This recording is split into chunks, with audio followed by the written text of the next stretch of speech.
할렐루야. 네. 여러분 지난 한 주간도 하나님의 은혜로 승리하셨을 줄로 믿습니다. 오늘 설명절 맞이해서 온 가족이 함께 예배를 드리고 있어요.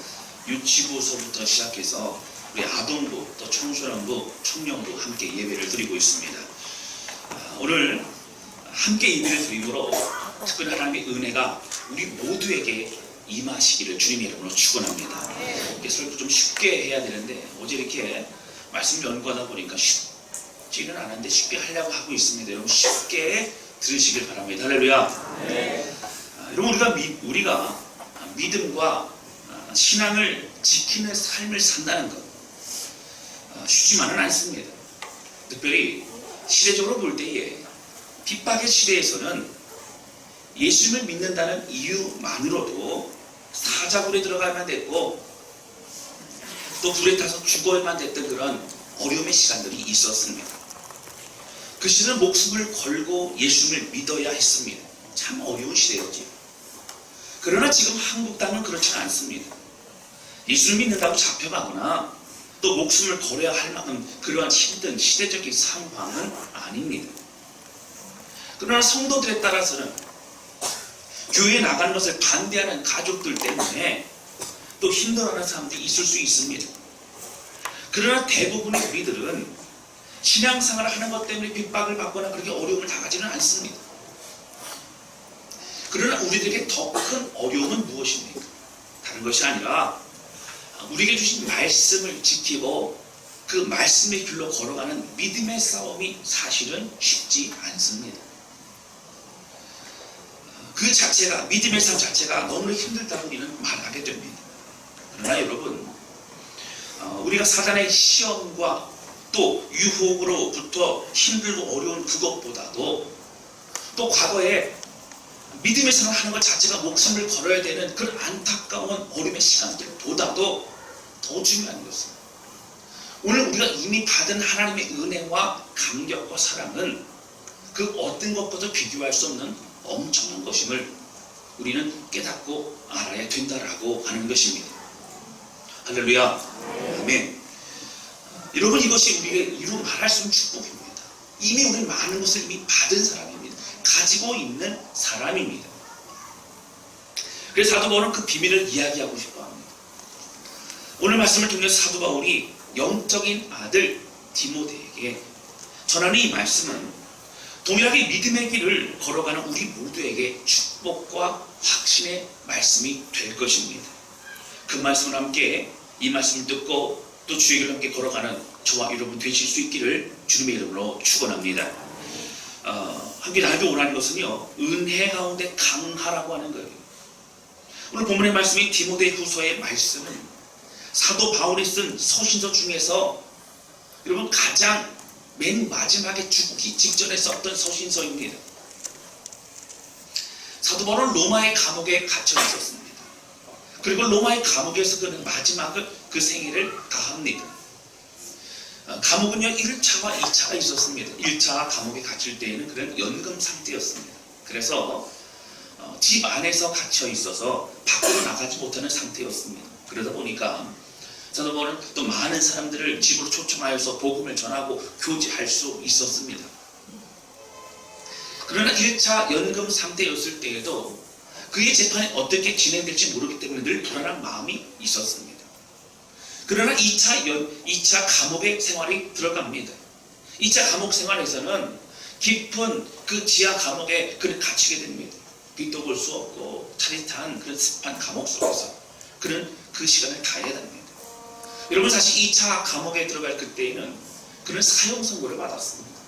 언제 죽을지 모르는 이제 그 사형의 날짜를 기다리는 갑자기 집행이 될지 모르는 그런 상황이 있었던 것이 사도 바울이었습니다. 그런데 시간이 흘러가면서 사도 바울은 이제 내가 이 땅에 살 수 있는 날이 얼마 남지 않았다고 그를 깨닫게 됩니다. 그래서 그 마지막 시간을 내가 어떻게 보낼 것인가 그렇게 생각하다가 그 마지막에 생각했던 사람이 사랑하는 영적인 아들 디모데였습니다. 그는 디모데를 위해서 나머지 시간을 쓰고 싶었습니다. 그래서 정성을 다해 그는 마지막 편지를 그에게 보내고 있습니다. 그는 그 그가 가지고 있었던 모든 사역의 힘과 승리의 비결을 말해주고 싶었습니다. 그는 목회 서신 이 편지를 쓰고 있으면서 목회는 어떻게 해야 되는지, 그리고 믿음의 삶을 어떻게 살아가야 되는지를 말해주고 싶었습니다. 그 당시 디모데는 에베소 교회 안에서 목회하던 그런 목회자였습니다. 사도 바울의 이 마지막 시간, 이제 얼마 남지 않았어요. 내일일지 모릅니다. 모레일지 모릅니다. 이제 얼마 남지 않은 그 시간을 마지막으로 최선을 다해 편지를 쓰고 있었던 사도 바울은 그의 소중한 그 시간을 디모데에게 보내면서 그는 사랑하는 그 마음을 가득 담아서 그 편지를 쓰게 됩니다. 그러면 여기서 디모데에게 편지를 보냈던 이 시대적 상황을 좀 살펴보아야 합니다. 여러분, 디모데후서 이 두 번째 디모데에게 보낸 편지를 쓸 당시는 AD 64년경, 여러분 잘 아시는 것처럼 로마에 대화재 사건이 있었습니다. 이 사건을 네로 황제가 직접 불을 질렀다는 얘기도 있고 불이 일어났다는 얘기도 있습니다. 어찌 되었든 간에 대화재가 일어나서 이곳으로 수많은 사람들이 인명피해를 얻게 됩니다. 근데 이 당시에 네로 황제는 로마를 다스릴 때였고 이 대화재의 원인을 그리스도인들이 일부러 방어했다는 소문을 퍼뜨리게 됩니다. 그래서 그때로부터 그리스도인들은 수많은 사람들로부터 핍박을 받게 되어지고 로마 제국으로부터 핍박을 받게 됩니다. 처음에는 로마를 중심으로 그렇게 핍박이 있었습니다. 왜냐하면 그곳에 대화재가 있었고 어려움이 있었기 때문입니다. 그러나 이제 시간이 흘러가면서 로마뿐만 아니라 로마 제국, 다스리는 넓은 그 모든 지역에까지 믿는 그리스도인들에 대한 본격적인 핍박이 시작이 되고 있었습니다. 그래서 사도 바울이 세웠던 많은 교회들은, 그 성도들은 핍박 속에서 고난의 신앙생활을 해야 하고 있다는 소식을 듣게 됩니다. 그러니까 사도 바울이 얼마나 안타깝겠어요. 로마뿐만 아니라 이제 먼 곳에 있는 에베소 교회, 빌립보 교회, 또 갈라디아 교회, 골로새 교회, 많은 교회들이 어려움이 있다는 거예요. 그 믿음으로 이겨내야 되는데 그런 안타까운 마음을 가지고 기도합니다. 근데 그 당시에 교회 외적으로는 그 핍박이 있었지만 그 내적으로 또 문제가 발생합니다. 첫 번째 문제는 어려움이 오니까요, 이제 교회를 떠나는 사람들이 이제 한두 명씩 생기기 시작합니다. 목숨을 걸어야 되는 그런 상황 가운데 내가 목숨이 중요하지 내가 교회 다니는 게 중요한가? 라고 하면서 한두 명씩 떠나가게 됩니다. 신앙생활을 하지 않게 됩니다. 종교를 바꿉니다. 그것을 그 당시 용어로 배교라고 합니다. 그래서 떠나간 상태가 생기면서 그곳에 남아있던 성도들이 불안한 마음을 갖기 시작합니다. 나는 이거 남아있는 게 맞을까? 나도 곧 죽을 텐데 어떻게 하면 좋을까? 라는 그런 마음으로 교회 전체가 흔들리기 시작했습니다. 뿐만 아니라 그런 어려움 속에서 사실은 계속적으로 이단들이 교회를 공격하고 있었습니다. 근데 교회가 건강할 때는, 교회가 견고할 때는 사실 힘을 발휘하지 못하지요. 근데 교회가 힘드니까요, 어려움이 있으니까요, 그 사이를 어떻게 했어요? 이단들이 들어와서 그렇게 잘못된 그런 복음, 잘못된 성경의 지식을 가지고 해석을 하면 그렇게 하기 시작합니다. 제가 지난번에 말씀드렸지만 요한복음에서도 그런 이단들로 인해서 요한 사도가 그렇게 우리 예수 그리스도는 참된 하나님이시며 참 인간이심을 드러내기 그런 것을 드러내기 위해서 썼던 것이 요한복음이기도 했다고 하는 것입니다. 교회 내적으로, 외적으로 그런 어려움 가운데 사실은 있는 그런 교회들이 당시의 초대교회였습니다. 그 가운데 그 중에서도 사도 바울은 젊은 목회자였습니다. 그가 그의 청소년 때부터 같이 데리고 다니면서 이제 가르치고 함께했던 영적인 아들 디모데가 참 힘든 이 시간을 어떻게 보낼 것인가, 그리고 에베소 교회가 어떻게 해야 견고한 교회가 될 것인가, 그런 마음으로 이 편지를 쓰게 됩니다. 여러분, 사실 이 디모데 전후서라든가 디도서 같은 경우는 목회서신입니다. 이 목회서신이라는 얘기는 목회자인 어떤 그 대상에게 보낸 편지죠.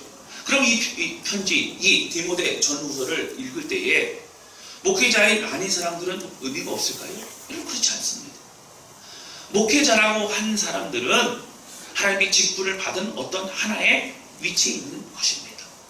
우리 모두는 동일하게 예수 그리스도로부터 구원을 받았고 우리는 각양 은사와 부르심 가운데 하나님의 일을 감당하는 동일한 주의 백성이요 주의 종들임을 믿으시기를 주님의 이름으로 축원합니다.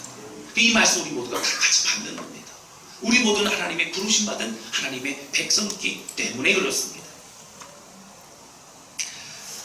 이 마지막 편지를 보내면서 여러분 잘 아시는 것처럼 역사적인 여러 자료들 통해서도 디모데후서가 마지막 편지라는 걸 알고 있지만 우리가 잘 알고 있는 말씀들도 있죠. 내가 선한 싸움을 싸우고 믿음을 지켰으니 내가 다 이루었으니 내가 이 길을 다 갔으니 이제 후로는 의의 멸관이 내게 예비되었으리라. 이런 고백도 어디에 있는 말씀이에요?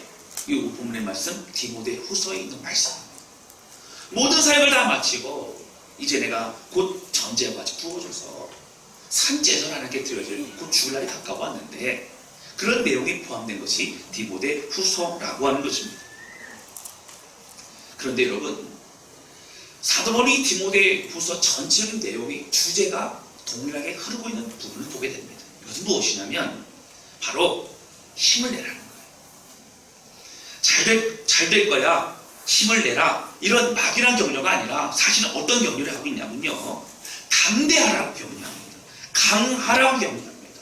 너희는 이미 승리했다라고 그렇게 격려합니다. 바로 이것이 디모데후서에 흐르는 주제라고 하는 것입니다.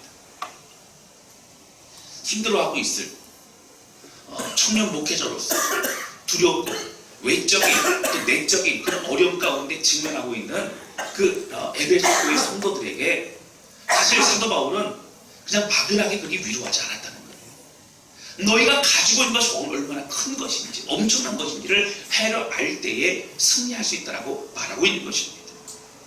오히려 디모데후서의 전체적으로는 담대하라, 강하라, 오히려 고난 막기를 주저하지 말라 이런 내용들이 계속적으로 말씀으로 드러나고 있는 것을 보게 됩니다. 7절 말씀 보시겠습니다. 1장 7절입니다.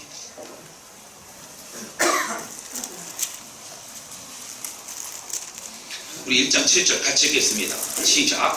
하나님이 우리에게 주신 것은 두려워하는 마음이 아니에요. 오직 능력과 사랑과 절제하는 마음이에요. 여러분 하나님 우리에게 주신 마음이 어떤 거라고요? 두려운 마음이 아니라는 거예요. 지금 우리가 두려운 마음이 있다면 그것은 하나님이 주신 마음이 아니고 사탄이 준 마음이고 우리의 마음 가운데 있는 생각에 우리의 마음이라는 거예요. 하나님 주신 마음이 아니라는 거예요. 이거 마음에 두면 안 된다는 거예요. 주님을 붙잡고 나가야 된다는 거예요. 어떤 마음이요? 능력과 사랑과 절제하는 마음. 힘 있는 승리의 마음이라고 하는 것입니다. 8절 보시겠습니다. 8절 같이 읽겠습니다. 시작.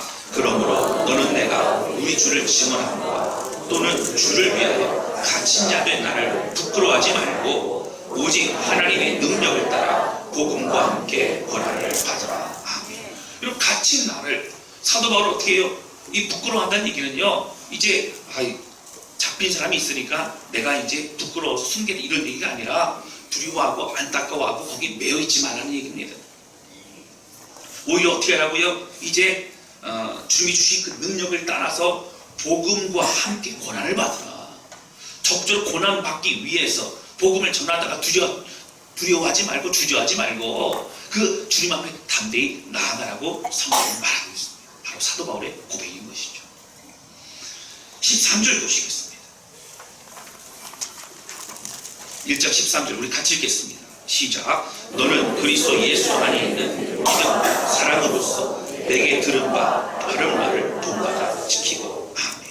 그럼 바른 말이 뭐예요? 복음과 말씀입니다. 이 말씀을요 가지고 지키라는 거예요. 지키라는 거예요. 마음을 새기라는 거예요. 그 믿음의 공동체가 될 수 있도록 최선을 다하라는 것입니다. 오히려 더 힘을 내라고 오히려 더 하나님 살아계시다고 말하고 있습니다. 그리고 13절에 보면 이렇게 나옵니다. 그리고 그 밑에 14절 보실까요? 우리 안에 거하시는 성령으로 말미암아 내게 부탁한 아름다운 것을 지키라. 성령으로 말미암아 우리 승리한다는 거예요. 성령으로 말미암아 이 아름다운 복음의 은혜를 가지고 말씀의 은혜를 가지고 그것을 지켜 나아가라. 흔들리지 말라 말하고 말하고 있습니다. 사랑하는 성도 여러분, 디모데야 이렇게 얘기합니다. 내가 감당해야 할 사역에 집중하되 내게 부탁한 이 말씀을, 이 아름다운 것들을 너는 그 복음을 지켜내라. 그렇게 권면하고 있다라고 하는 것입니다.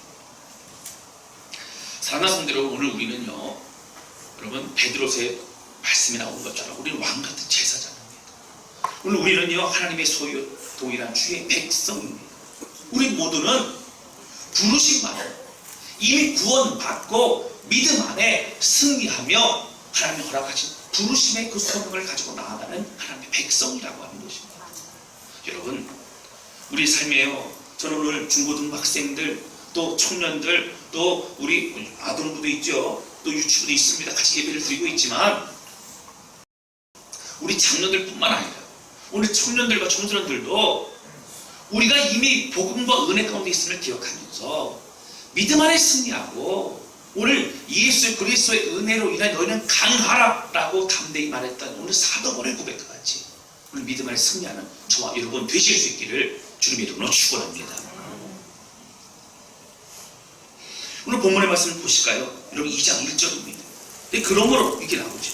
자, 2장 1절 같이 읽겠습니다. 시작. 내 아들아, 그러므로 너는 그리스도 예수 안에 있는 은혜 가운데서 강하고. 아멘. 그럼 강하라는 거예요. 근데 어떻게 어디 안에서요?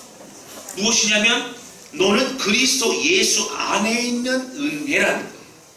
다른 것의 은혜, 다른 것의 감동이 아니고요, 예수 그리스도 은혜, 예수 그리스도 안에 있는 그 은혜라는 겁니다. 주님은 받은 은혜입니다. 사랑하고 느꼈던 은혜입니다. 우리는 구원의 그 감격과 은혜를 말합니다. 그것 때문에 은혜 안에서 뭐하라고요? 강하라, 강하라. 믿음 안에 승리하라, 강한 용사가 되라 말하고 있습니다. 여러분 여기 보시면 내 아들아라고 나오죠. 내 아들. 얼마나 사랑스러운 표현이에요. 내 아들아. 여러분 만약에 집에 가셔서요, 자녀들한테 내 아들아 그러면 여러분 어떤 반응이 나올까요? 굉장히 긴장할 거예요. 왜 그러세요? 어머니 왜 그러세요? 아마 그럴 겁니다. 내 아들아. 여러분 그런 마음에 정말 중요한 얘기하는 거예요. 그래서 예수 그 은혜 안에서 뭐라고요? 강하라, 강하라. 너는 이미 강한 존재라. 마음을 흐트러뜨리지 말고 굳세어라 라고 성경은 말하고 있는 것입니다. 너는 이미 엄청난 은혜를 가지고 있는 사람이라는 것입니다. 여러분 능히 감당할 수 있는 엄청난 것을 이미 받았다는 것입니다. 그럴 때 그 능력을 가지고 믿음으로 승리하라고 사도 바울은 말하고 있습니다. 교회 내적으로 외적으로 어려움이 있지만 오히려 믿음의 사람은 디모데는 우리가 가지고 있는 그 놀라운 능력으로 인하여 이것을 이겨내므로 하나님이 어떠한 분이신지를 드러낼 수 있는 기회라고 하는 것입니다. 여러분 1장 5절도 마찬가지죠. 1장 5절 보실까요? 1장 5절 같이 읽겠습니다. 시작. 이는 내 속에 거짓이 없는 믿음이 있음을 생각함이라. 이 믿음은 내 외조모 로이스와 내 어머니 유니게 속에 있더니 내 속에도 있는 줄을 확신하노라. 아멘. 여러분 이제 이 청년 목회자였던 디모데가요, 목회를 하는데 좀 어려움이 있고 주춤주춤하지 않았겠습니까? 근데 이렇게 얘기하는 거예요. 너는 믿음의 사람이야. 그런데 네가 믿음이 강건한 사람이 있는 이유는 너희 할머니 로이스와 너희 어머니 유니게를 통해서 믿음의 양육을 받았고 그 은혜가 흘러가고 있기 때문이라는 거예요. 그런데 뭐라고 나오죠? 바로 내 속에도 그것이 분명히 있음을 아노라. 오늘 디모데 무슨 얘기합니까? 너는 이미 충분한 하나님의 말씀 은혜를 가지고 있는 사람이라는 거예요. 믿음이 있는 사람이라는 거예요. 주저주저 하지 말라는 거예요. 강하고 담대하라 그렇게 말하고 있는 것입니다. 믿음의 계보가 이미 너에게도 은혜를 사모하고 은혜를 가지고 있는 사람으로 살아가고 있다는 거예요. 그렇기 때문에 승리할 수 있다고 말하고 있는 것입니다. 할렐루야. 이미 놀라운 은혜, 말씀의 그 능력, 또 믿음의 유산을 가지고 있었던 사람이 디모데였습니다. 여러분 이미 우리는요 디모데처럼 하나님 주신 놀라운 은혜를 가지고 있어요. 할렐루야. 그 십자가 예수 그리스도가 나를 위해 죽으신 것임을 여러분 믿으십니까? 할렐루야. 여러분 오늘 이 대답 못하면 안 돼요. 이 대답 못하면. 오늘 고향으로 못 가세요. 고향으로 못 가시고 끝나고 전면담하셔야 돼요. 제가 목회하면서 여러분 예수 그리스도 나의 구세주여 내가 십자가의 은혜로 내가 구원받았음을 믿지 못한다면 이것은요 믿음의 영역이에요. 어떻게 2000년 전에 나랑 어떻게 연결이 되고 그때 내가 태어나지도 않고 이것이 아니라 이미 우리가 이 땅에 태어나고 이 땅에 살 걸 분명히 아셨던 하나님은 이미 2000년 전에 예수님을 이 땅에 보내셔서 십자가에서 우리 죄값을 이미 담당하심으로 오늘 예수 그리스도 주님이 날 위해 죽으셔서 믿고 고백하는 자들마다 이미 그 은혜가 동일한 회복과 죄쓰심과 축복의 은혜로 임하게 되는 줄로 믿습니다. 이것이 하나님의 신비요 축복이라고 하는 것입니다. 여러분 오늘 디모데에게 말했던 것 내 속에도 있다, 내가 가지고 있다라고 하는 것처럼 오늘 이미 우리 안에 십자가의 은혜를 가지고 있고 그 복음과 그 사랑을 가지고 있다라고 하는 거예요. 여러분 주눅 들지 마시기 바랍니다. 미래 반에 승리하는 저와 여러분 되시기를 주님의 이름으로 축원합니다. 여러분 우리가 잘 알고 있는요 대표적인 성경 인물 중 안에 저 두 명을 잠깐 말하고 싶습니다. 요셉이라는 사람과 다윗입니다. 요셉은 참 어려운 환경을 살아갔어요. 우리 학생들도 아마 요셉 정도면 다 알 것입니다. 요셉이요 형들과 함께 살다가 그 질투와 여러 가지 시기와 또 어려운 가운데 애굽으로 팔려갑니다. 갑자기 아버지의 그 사랑 받고 살다가 애굽으로 팔려 종살이 하게 된 것도 너무너무 억울하고 힘들지만 이제 인정받고 살아갈 그때에 이제 안방만인 유혹을 거절했다는 그것으로 인해서 강간범으로 잡혀서 감옥에 갇히게 됩니다. 얼마나 이런 건 억울하겠습니까? 근데 문제는요. 그런데 그가 언제 감옥에서 빠져나갈지 모른다는 거예요.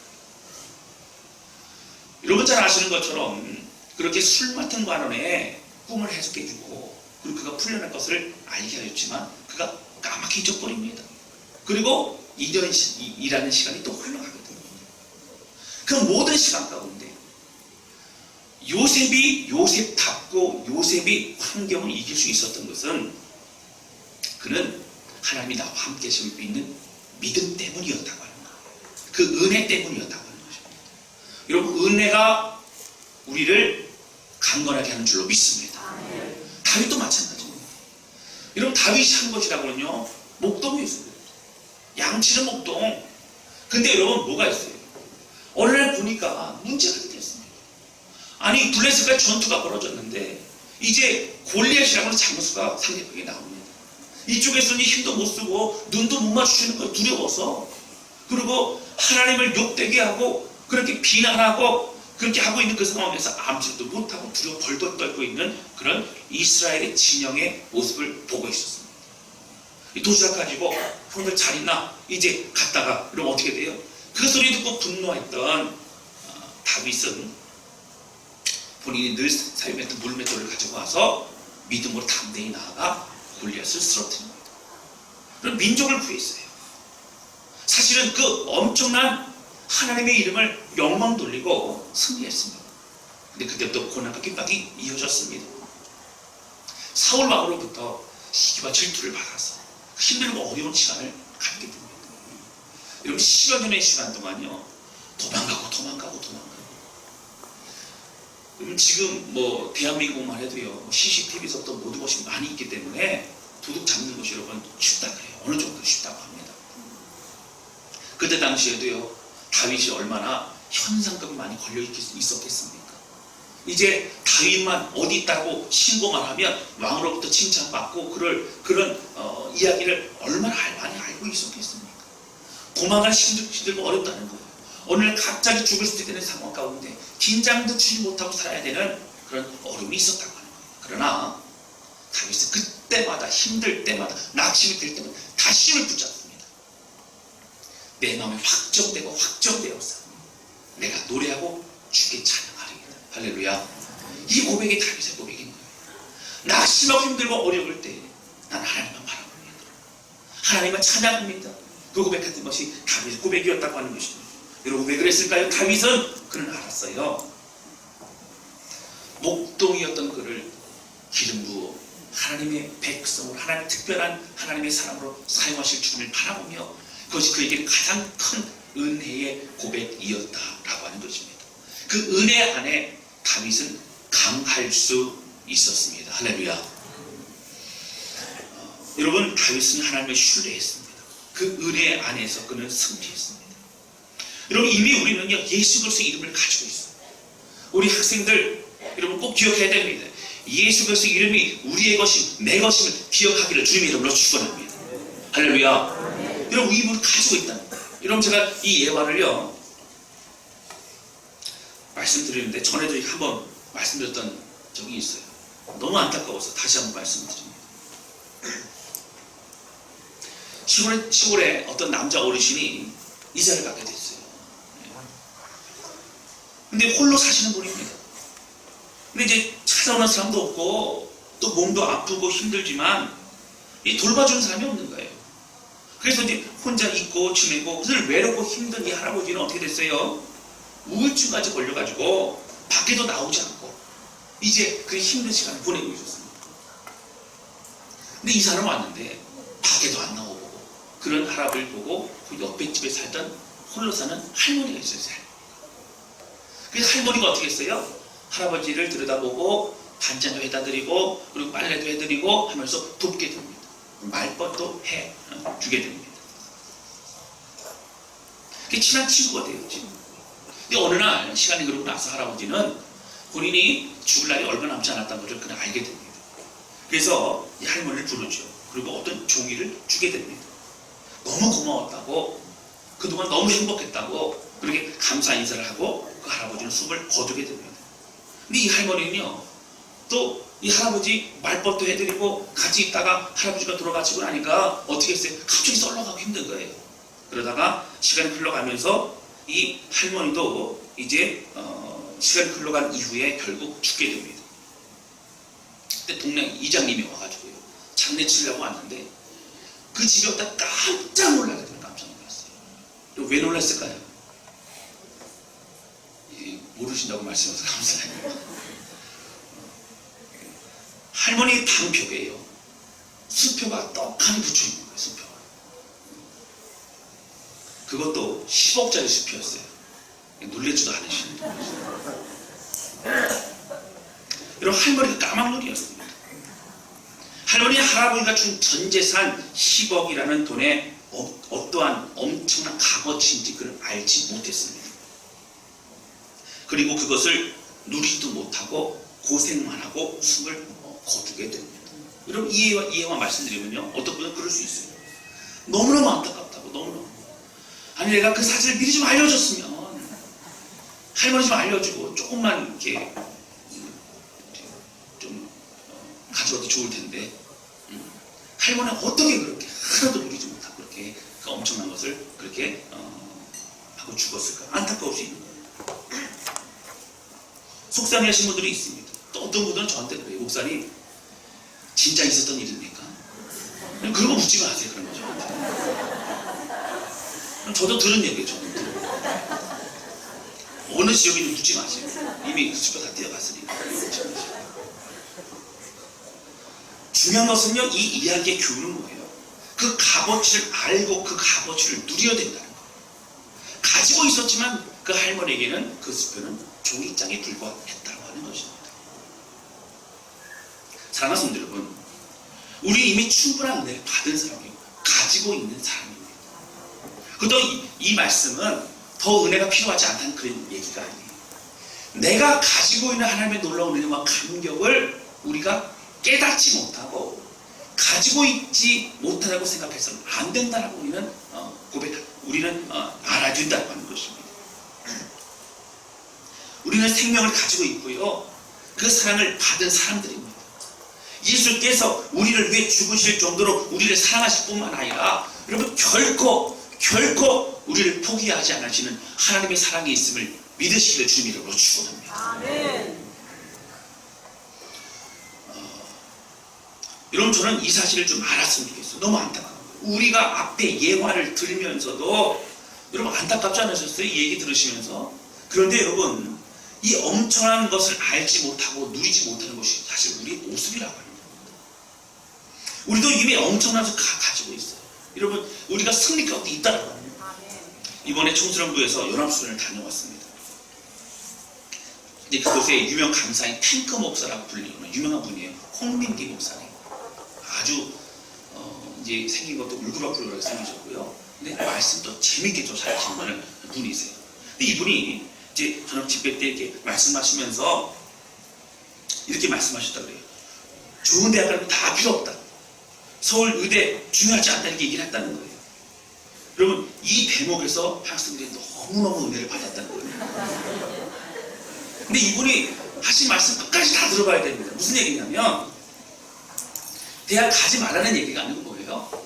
그보다 더 중요한 것은 내가 하나님의 백성인 것, 우리에게 주신 십자가의 은혜와 감격, 날마다 우리를 포기하지 않는 하나님의 사랑이 있다는 것, 그것을 가지고 공부하고 그것을 가지고 목표로 삼고 우리 하나님과 같이 비전을 가지고 나아가는 삶이 되어야 우리 의미 있는 인생이 될 수 있다라고 하는 그런 의미일 것이에요. 할렐루야. 제가 들어보지 못했지만 그런 얘기일 것이 정확합니다. 성경이 그렇게 말하고 있기 때문입니다.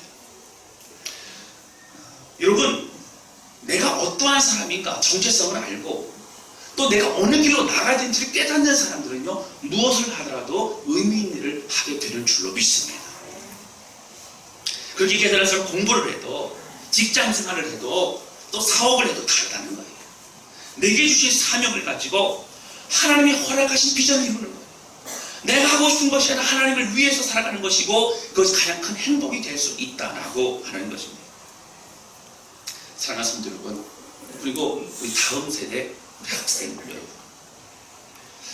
여러분, 우리가 주님이 허락하신 예수 그리스도의 그 은혜 안에서 강한 굳건한 주의 백성 되시기를 주님의 이름으로 축원합니다. 우리의 삶이 혹 힘들고 어려울지라도 내가 믿음의 길을 걸어가다가 온전하지 못하여 실망스러운 일이 생긴다 할지라도 나에 대해서 내가 직분자가죠, 내가 믿음의 사람 맞죠, 입술로 고백했지만 내가 그렇게 살지 못하는 나에 대해 낙심하고 힘들고 너무 어려운 그런 마음이 들 때에도 오늘 우리는 흔들지 않은 믿음의 사람이 되어져야 될 줄로 믿습니다. 여러분 어려움이 낙심하지 않고 믿음으로 함께 우리 모두 주의 길을 걸어가는 저와 여러분 되시기를 주님의 이름으로 축원합니다. 그럼 앞에 사람 뒤에 사람 옆에 사람 인사 나눌 수 있겠어요. 우리 학생들도 마찬가지입니다. 뭐라고 하시냐면 이렇게 하세요. 집사님은 엄청난 것을 이미 가지고 있는 분이세요.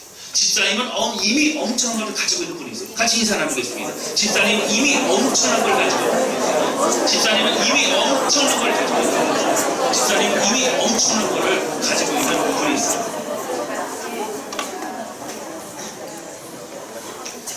이번엔 좀 기니까 한 분씩만 얼굴 좀 바라보세요. 뭐라고 하시냐면 저 따라서 고백하십니다.